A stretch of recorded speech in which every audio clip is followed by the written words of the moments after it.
काठमाडौँ महानगरपालिकाले अहिले शहरलाई उज्यालो बनाउन करिब 1 अरब रुपियाँ बराबरको लागतमा हाईमास्ट र सड़क बत्ती जडान कार्य गरिरहेको छ। यसमध्ये 62 वटा चोकमा हाईमास्ट जडान कार्य सकिएको छ। 62 वटा चोक मध्ये 21 वटा चोकमा 12.5 मिटरका पोलमा 6 वटा बत्ती जडान गरिएका छन्।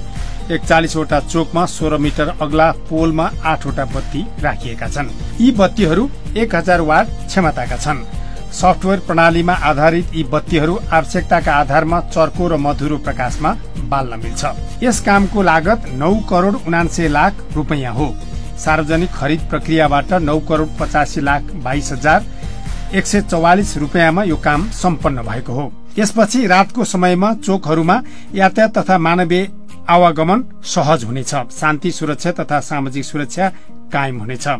स्रोत साधन र प्रविधिको उच्चतम प्रयोग गर्दै महानगरपालिकाले सड़क बत्तीको गुणस्तर कायम गराउन, रात्रिकालीन शहरी सौन्दर्यलाई एकनासको बनाउन 5318 वटा पोलमा 13340 वटा बत्ती राख्दैछ।